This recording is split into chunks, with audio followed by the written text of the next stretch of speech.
I came to Sri Lanka as a tourist already in 2015 because the country is a bit of a treasure island, not simply because it has so many emeralds. It was very interesting to spend almost a week in Jaffna. The picture you are showing was one of the most... EU's GSP monitoring mission. Sri Lanka will have to show effective implementation of the 27 international conventions. New irritations should be avoided, such as... What are EU's interest in the region? The EU is working to establish an open, rule-based regional order. What are the impacts of COVID in a career of a diplomat? I've not met half of the people I would have liked to meet, and I would have liked to have met them several times. So it has been particularly difficult to build relationships that are crucial for the relations between the EU and Sri Lanka. But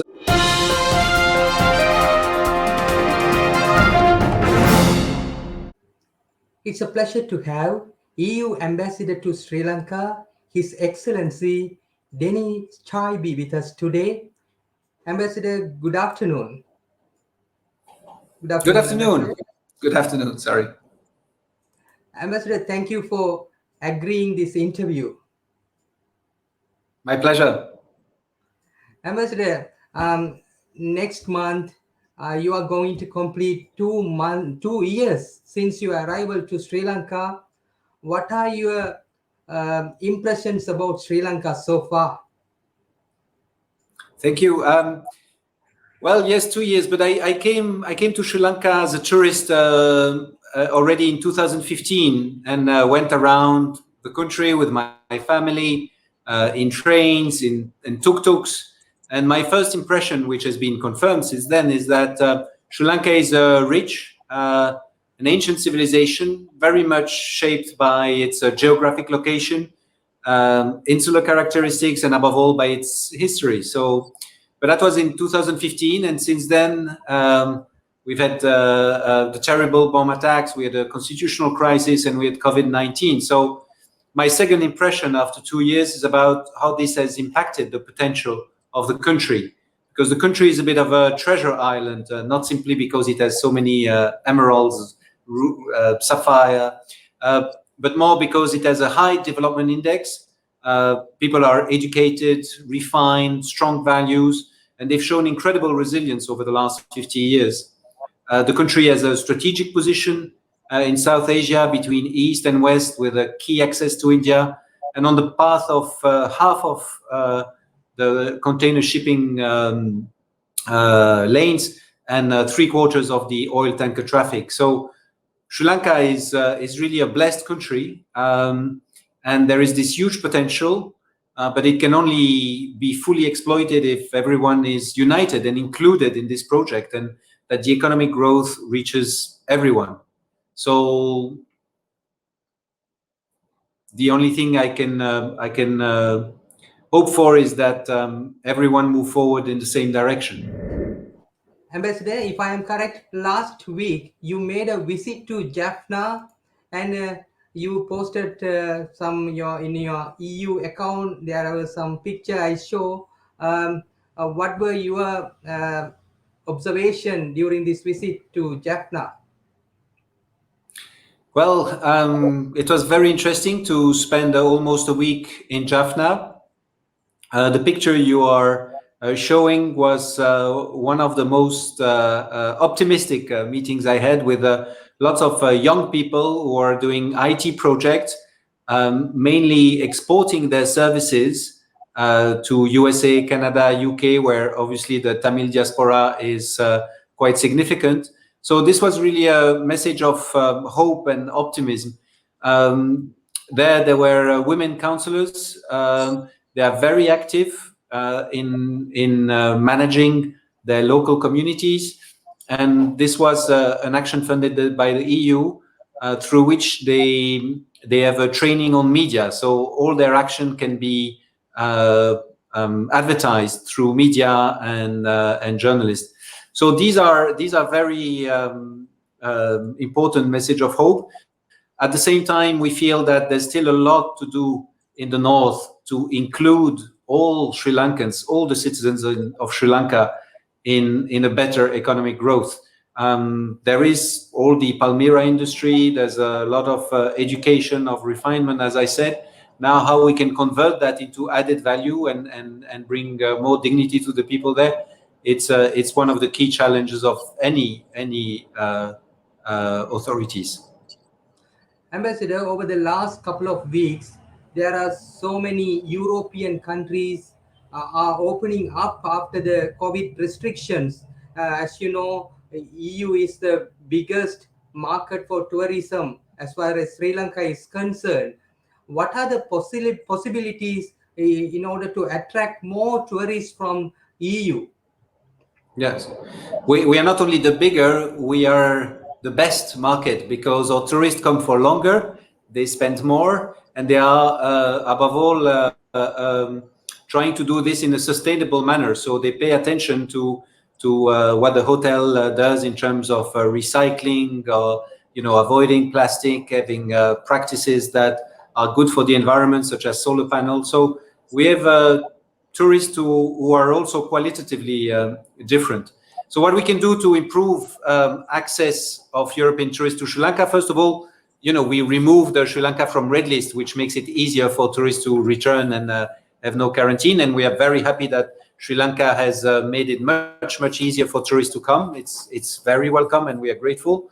But more than that, we are spending quite a lot of money into promoting Sri Lankan tourism.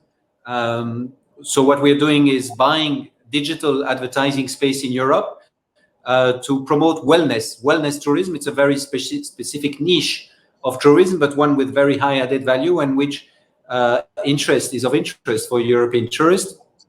We are also trying to promote nature-based tourism. I was talking about the environment before. There's more than €1 million being spent in Nuva and Central Province to help people to get in shape for promoting nature-based tourism.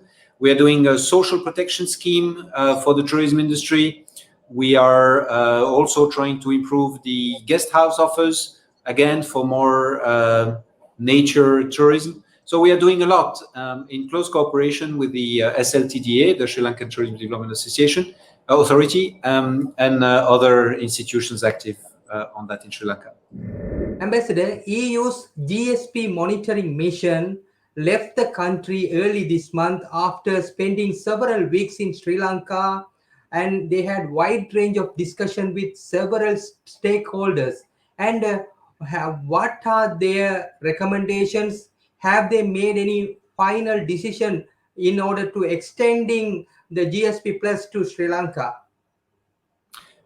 Thank you. No decision has been made. GSP Plus monitoring is a process which includes many stakeholders here in Sri Lanka, but also in Brussels. The European Parliament, the member states have their say, and so it's a process that is ongoing. But what we can already say is that during the consultations with Sri Lankans, every single interlocutor underlined the importance of GSP Plus for Sri Lankan's exporters. So everyone agreed that Sri Lanka should do its utmost to keep this privileged access to the EU market.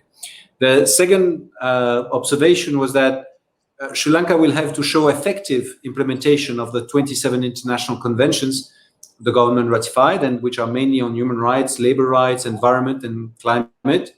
So now what the EU needs to see, the experts would really like to see concrete steps to reassure EU institutions that Sri Lanka is on track with its own commitments.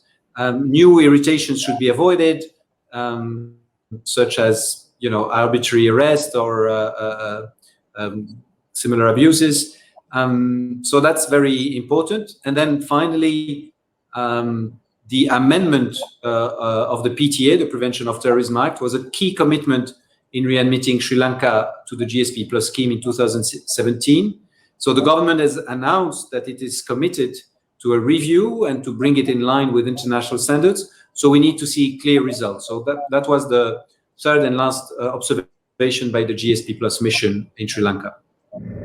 Ambassador, with regard to the PTA, the government promised a lot, but haven't delivered much. This is what the several critics saying. What is your view on this?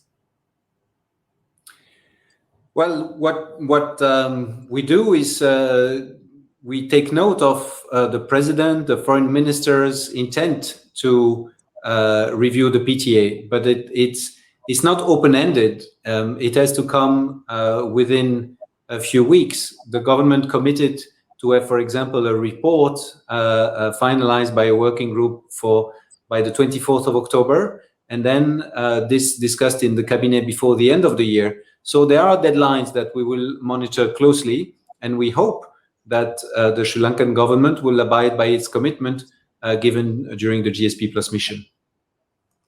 Ambassador, when it comes to EU-Sri Lanka relations, it is not only GSP Plus. There are several other facets to it. Where are we standing right now? Mm-hmm. Yeah, it's indeed a multifaceted relation.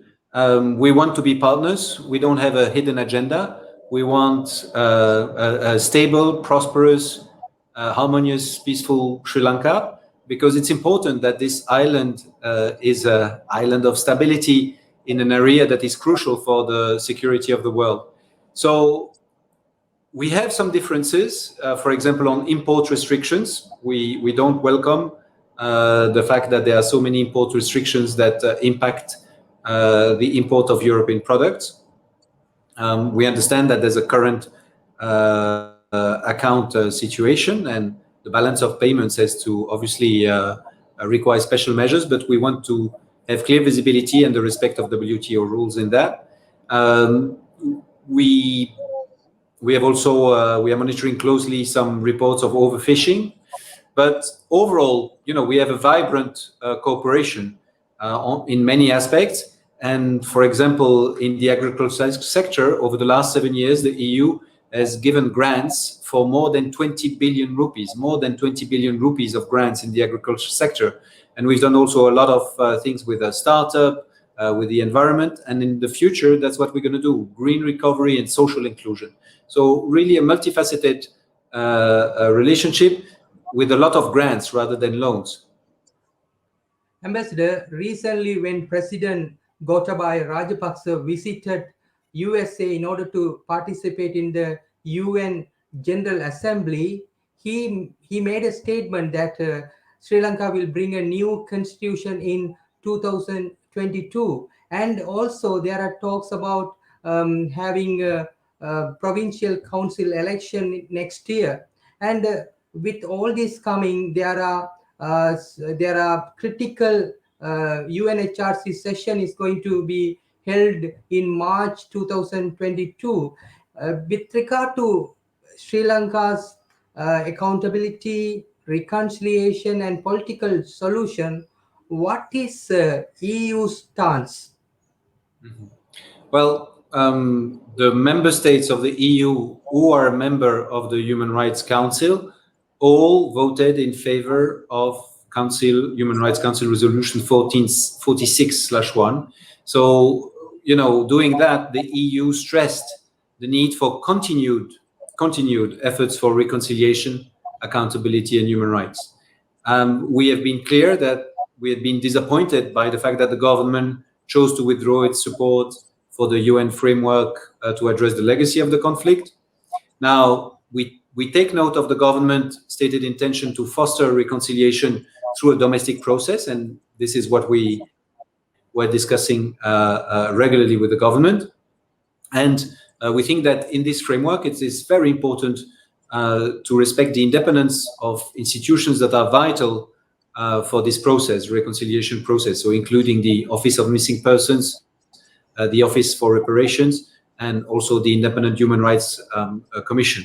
So we are very much focusing on the institutions, and we hope that the domestic process will be fruitful. Ambassador, according to reports, major powers such as USA, China, India, Japan are making several moves to strengthen their presence in Sri Lanka. And what are EU's interest in the region? Recently, I saw a tweet.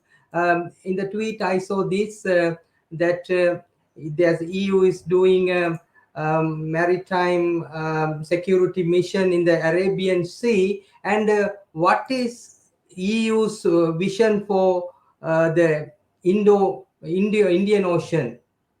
Mhm.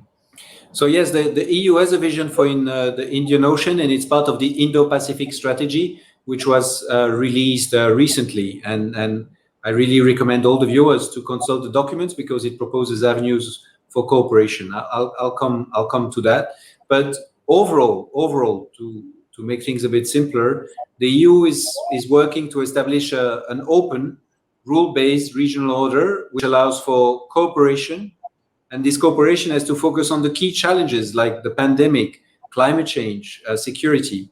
So this Indo-Pacific strategy that I mentioned, it's really to have really reliable partnership and open markets. We don't have any hidden agenda.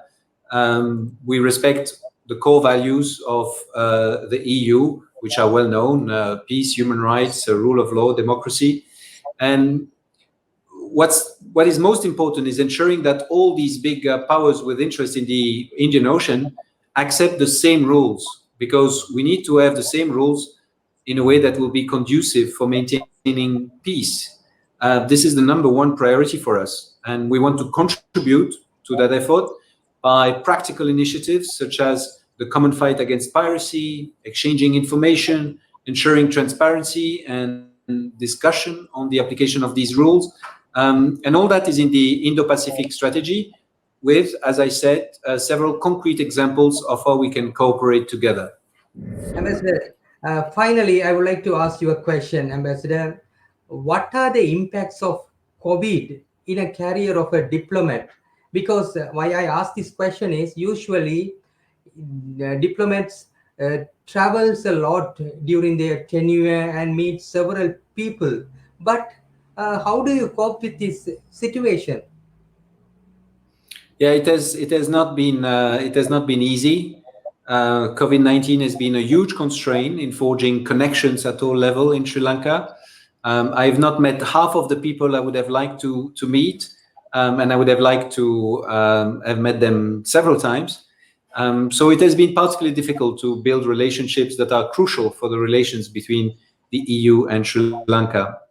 But I can see at the same time that, you know, through the engagement provided to the GSP Plus delegation, to the quality of the relations that have taken place, that still the EU is still meaningful in Sri Lanka. COVID-19 has not decreased our cooperation; it has reinforced it. We have come through with more funding to help Sri Lanka with COVID. More recently, €2 million for the WHO. We have put more money into COVAX, that has distributed some vaccines. We have manufactured vaccines that has been purchased. So our cooperation has increased through COVID. It has not decreased. But yeah, it has been a challenge, and I hope that with the time I have to remain in Sri Lanka, I will be able to catch up and forge these relations that are essential for a good cooperation between EU and Sri Lanka.